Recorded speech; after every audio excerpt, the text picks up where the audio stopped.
हिंदी की बिंदी चैनल में आप सभी का स्वागत है। तो आज के इस वीडियो में मैं आप सभी को निराला जी की प्रसिद्ध कविता राम की शक्ति पूजा की व्याख्या करने जा रही हूँ। तो देखिए, सभी परीक्षाओं के लिए ये बहुत ही महत्वपूर्ण है इसकी व्याख्या देखना। तो अगर आप हिंदी साहित्य की तैयारी कर रहे हैं तो ये एक ऐसी कविता है जिस पे प्रश्न आते ही हैं या आपको इस कविता की जानकारी ज़रूर होनी चाहिए।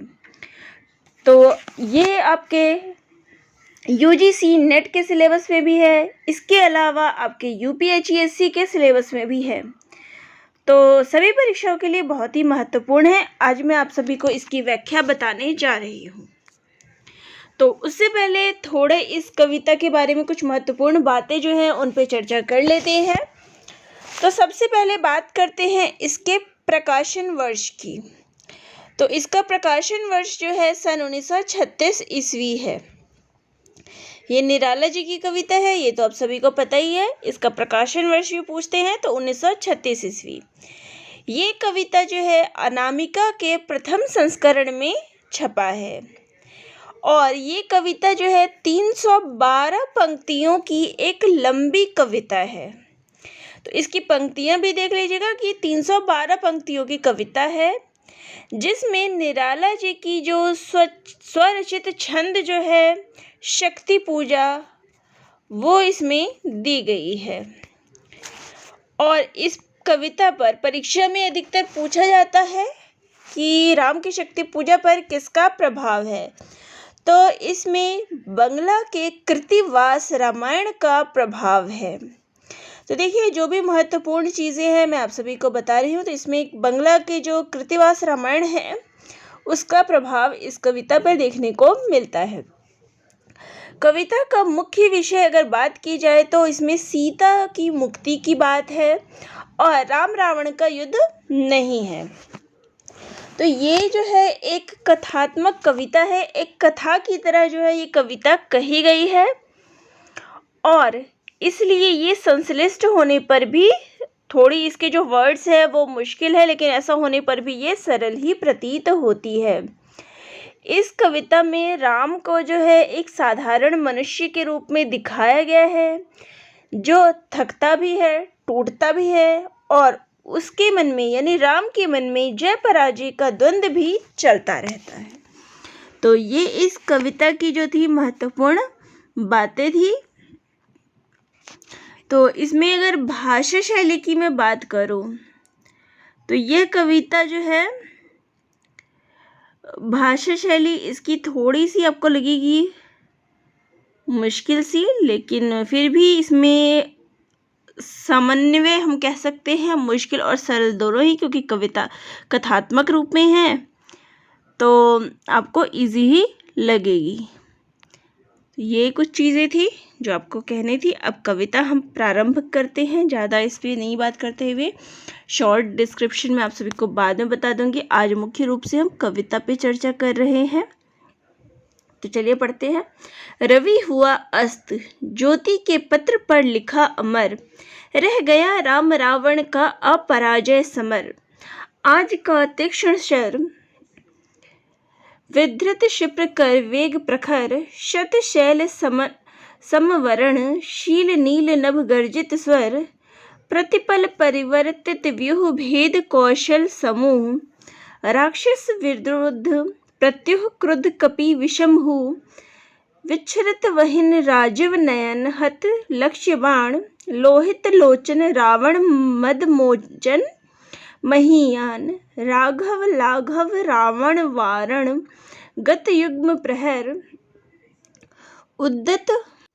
उद्दत लंका पति मर्चिद कपिदल बल विस्तर, अनिमेष राम विश्व जिदिव्य शरभंग भाव। मैं आपको पहले सारा पढ़ ही देती हूँ, उसके बाद इसकी व्याख्या कर देंगे।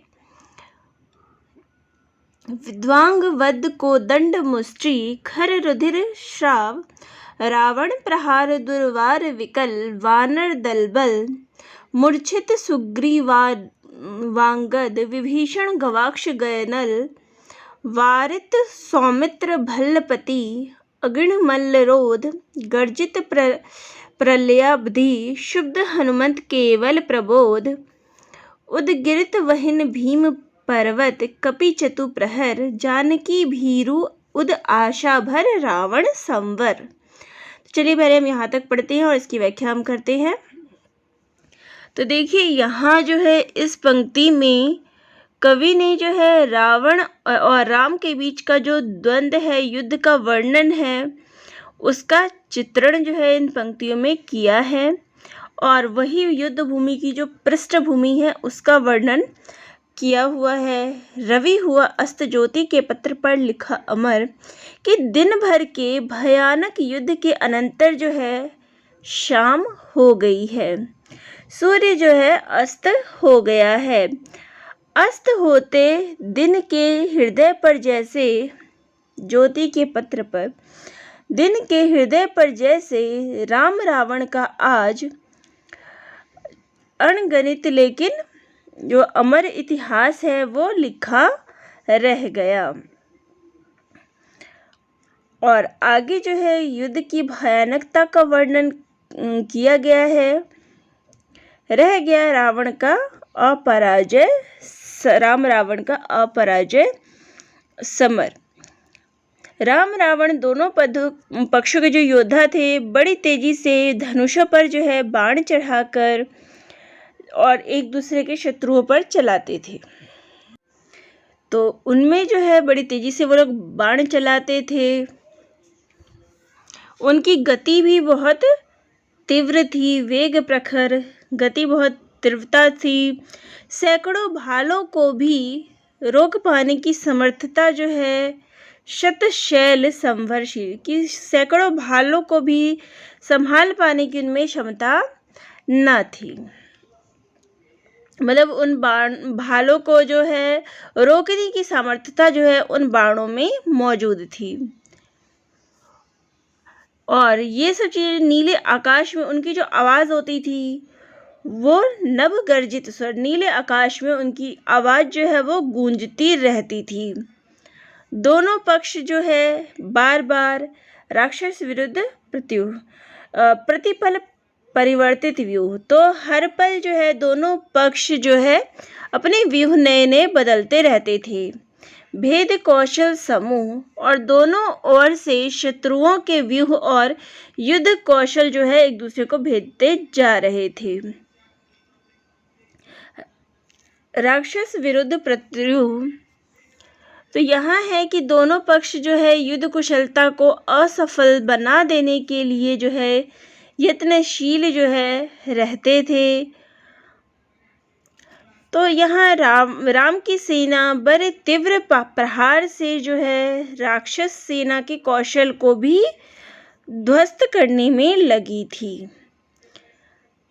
क्रोध कपि विषम हो, तो यहाँ क्रोध से भयानक स्वर से गरजते हुए वानर जो है राक्षस सेना पर निरंतर आक्रमण कर रहे थे, प्रहार कर रहे थे।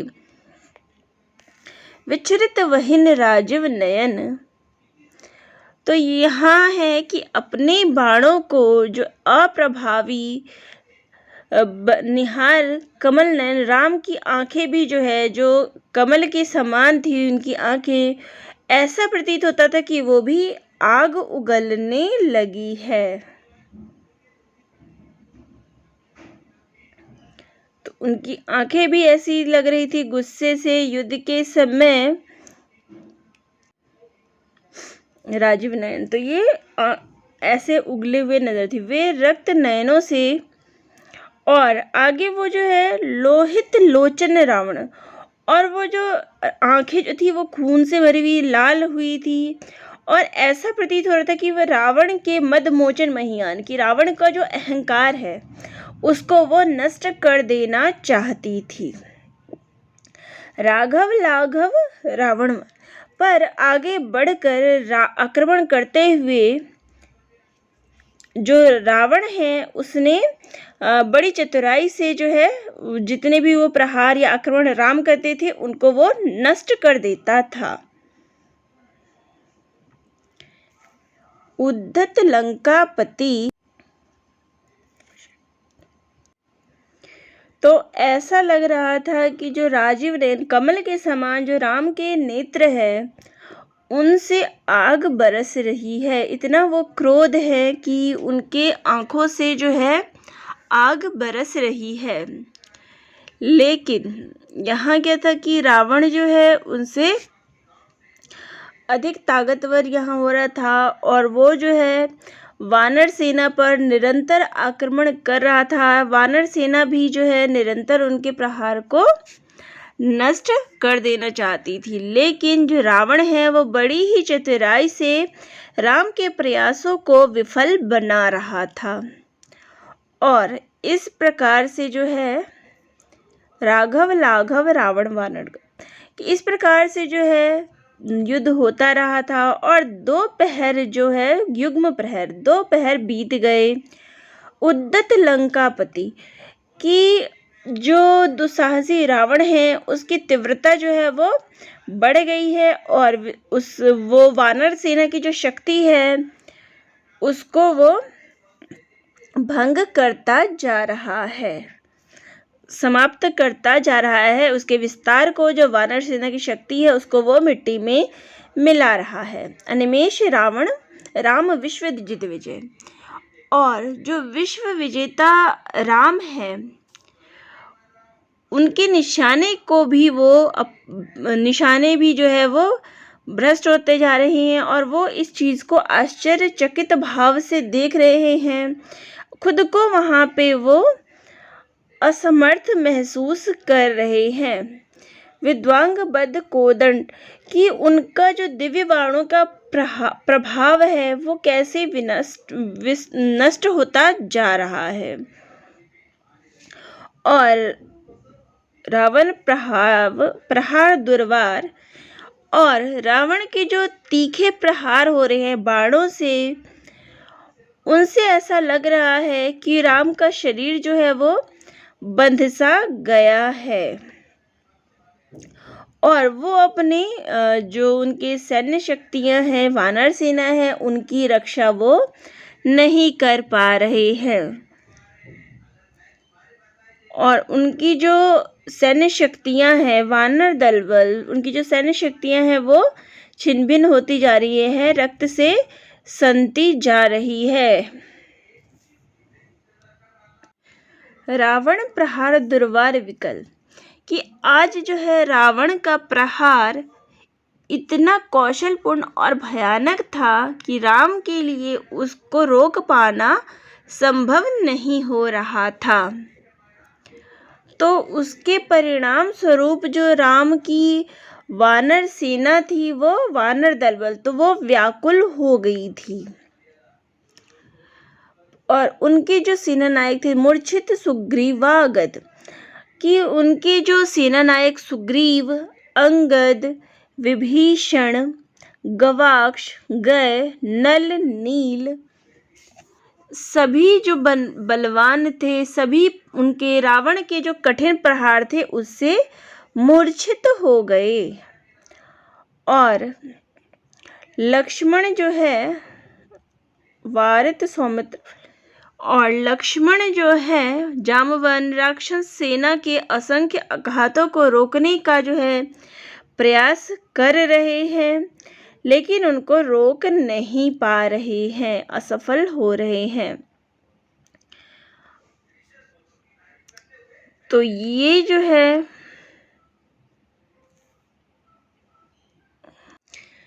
और गर्जित प्रलयाब्धि शुद्ध हनुमत केवल प्रबोध कि जो उनके बाणों को जो है वो रोक नहीं पा रही हैं। और युद्ध क्षेत्र में जो शोर मच रहा है वो सागर में जो प्रलय आ जाता है वैसा शोर का बोध करा रहा है, वैसा शोर जो है वो महसूस हो रहा है। केवल जो हनुमान है, हनुमत केवल प्रबोध कि केवल हनुमान जी जो हैं वो इस शोर शराबे से सचेत थे और उनको देखकर ऐसा लगता था जैसे किसी विराट ज्वालामुखी पर्वत को आग की ज्वालाएं निगलना चाहती हो। कि जैसे कोई भूखा ज्वाला जो है वो उसको पर्वत को अपनी तरफ निगलना चाहती है। और इस प्रकार जो हनुमान हैं वो निरंतर चारों पहरों तक रावण के साथ जो है केवल वही अकेले युद्ध करते रहे हैं। उनका युद्ध जो है सशंकित सीता के हृदय में आशा का संचार, जानकी भीरु उद आशा भर। तो उनका जो युद्ध था हनुमान का, वो सीता के हृदय में आशा की उम्मीद जो है वो जगा रहा था। मतलब यहाँ ये कह सकते केवल हनुमान का युद्ध यहाँ एक ऐसा था जो आशा के दीप जो है जला रहा था, नहीं तो बाकी जो भी थे वो बिल्कुल ही हार चुके थे रावण के आगे। किसी से भी युद्ध नहीं होया जा रहा था।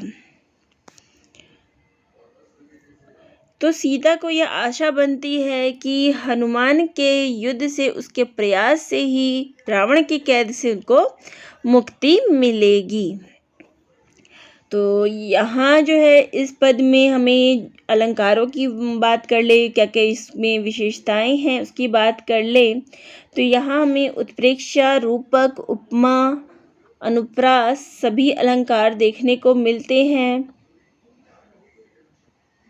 तो यहाँ जो है युद्ध का बहुत ही सजीव और मार्मिक चित्रण जो हमें देखने को मिलता है। भाषा शैली इसकी औदात्य है, वर्ण स्वर मैत्रीपूर्ण है और ऐसा लगता है कि युद्ध का सजीव चित्रण जो है कवि ने हमारे समक्ष रख लिया है। और इसमें जो है औज गुण का जो है हमें वर्णन मिलता है। तो छंद की भी जो प्रयोग किया गया है वो बहुत ही उत्कृष्ट है। और हनुमान की जो प्रति जो अपार श्रद्धा जो है हमें इस पंक्ति में देखने को मिलती है। तो चलिए आज के इस वीडियो में हम पहले ही ये पंक्ति करेंगे क्योंकि काफ़ी वीडियो लंबा हो जाएगा। तो अगले वीडियो में मैं आपको आगे के पार्ट कराऊंगी। तो ये वीडियो अगर आप सभी को कैसा लगा है कमेंट करके ज़रूर बताइएगा और चैनल पर नए हैं तो चैनल को ज़रूर सब्सक्राइब करिएगा। धन्यवाद।